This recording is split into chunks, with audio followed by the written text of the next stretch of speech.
Do you love your partner? Prove it. Like, what's the metric? Give me the number that helps me know.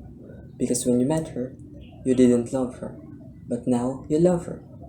Tell me the day that love happened. It's an impossible question, right? But it's not that it doesn't exist.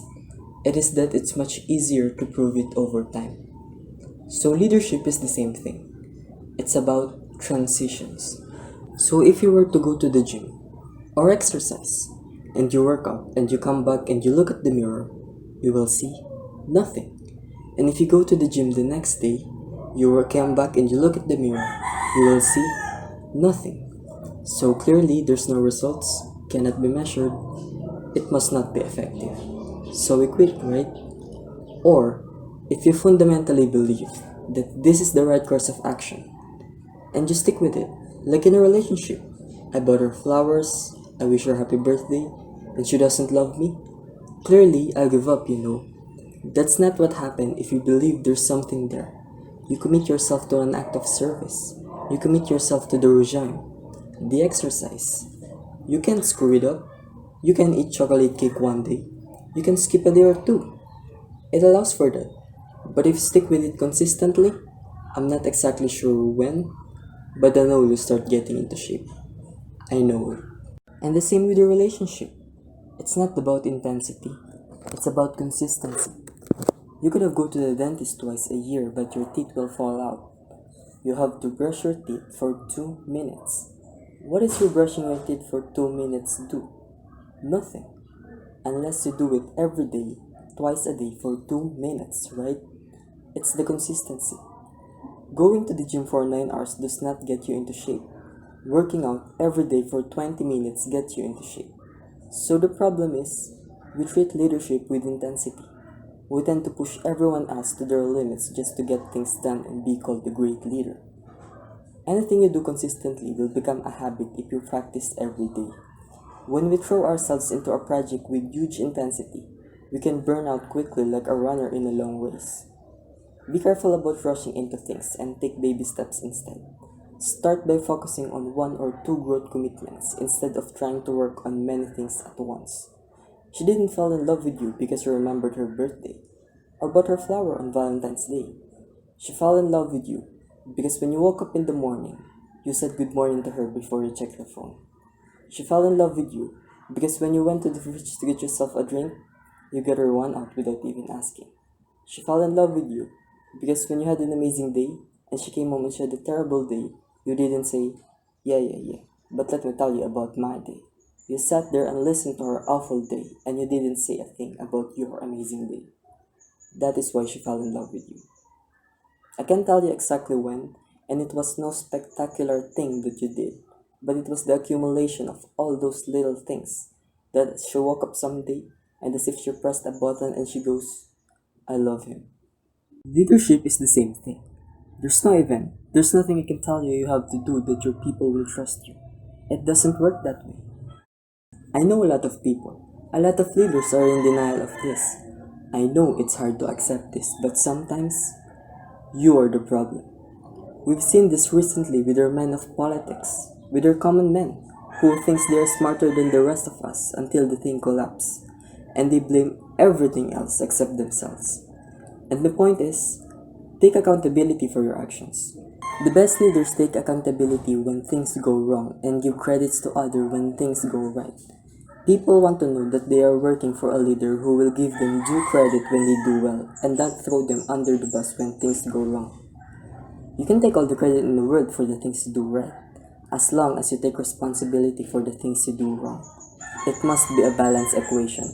You don't get it one way and not the other.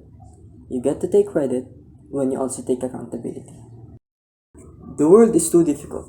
The world is too dangerous for you to think that you could do these things alone. If you find your spark, I command you. Now, who you gonna ask for help? And when are you gonna accept help when it's offered? Learn that skill. Learn by practicing helping each other. It will be the most single valuable thing you'll ever learn in your entire life. To accept help when it's offered, and to ask for it when you know that you can't do it. The amazing thing is, when you learn to ask for help, you'll discover that there are people all around you who've always wanted to help you. They just didn't think that you needed it because you kept pretending that you had everything under control. And the minute you say, I don't know what I'm doing, I'm stuck, I'm scared, I don't think I can do this, you'll find that there are lots of people love you who will rush in and take care of you. But that only happens when you learn to take care of them first. You will be told your whole life that you need to learn to listen. I would say that you need to learn to be the last to speak. The skill to hold your opinion to yourself until everyone has spoken does two things. First, it gives everybody else the feeling that they have been heard. It gives everyone else the ability to feel that they have been contributed. And second, you get the benefit of hearing what everybody else has to think before you render your opinion. The skill is really to keep your opinion to yourself. If you agree to somebody, don't nod yes. If you disagree with somebody, don't nod no. Simply sit there and take it all in. And the only thing you're allowed to do is ask questions so that you know what they mean and why they have the opinion that they have. You must understand from where they are speaking and not just what they are saying. And at the end, you will get your turn. Let me tell you a story. So my friend and I went out for some food. There was this barbecue house with some great chicken that we always buy when we had the bonding like this. And so I said to my friend, let's get the chicken. And he looks to me and he said, nah, that line is too long. And so I said, but it's chicken. And he looks to me and he said, but I don't want to wait in line. And so I said, but it's chicken. And that's how I realized that there are two ways to see the world. Some people see the thing that they want, and some people see the thing that prevents them from getting what they want. I could only see the chicken. He could only see the line. And so I leaned up in between two people, put my hand into the counter, and I ordered two chicken. And no one get mad at me, because the rule is, you can go after whatever you want. You just cannot deny anyone else to go after what they want. Our jobs are killing us, and the people who are responsible are the leaders. And we also know that parents who came home stressed out, their kids learn that this is what work is, that work is something that makes you feel short-tempered and unhappy, and so they expect it as they grow older. Worst, we know that parents who came home upset and angry, it has such a negative impact on their children. And there are some studies that says they might actually become bullies because of their unhappy parents who hates their job so much and have an excessive amount of stress. Leadership is not a rank. Leadership is not a position. Leadership is a choice. If you decided to look after the person to the right of you, after the person to the left of you, you have become a leader. You've seen the movie 300, right? The Spartans, the greatest fighting forces of all time. You want to know one of the things that made the Spartans great? It wasn't their muscles, wasn't their spears. It was their shields. They stood shield to shield and the phalanx was stronger. And they were told when they were young children, you either bring your shield home or you came home on your shield. The punishment for losing your shield in battle was tremendous. Because when you lost your shield, that means you cannot protect the person to the left of you, the person to the right of you. And you had destroyed the phalanx. It was the shield that matters, not the spears. It's your willingness to sacrifice yourself. Not your life, maybe your little time, maybe your little credit, maybe your little energy. Or maybe getting up from your desk to talk to somebody for 30 minutes instead of sending a 3-minute email.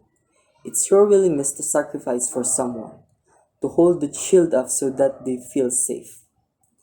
And that makes you a leader.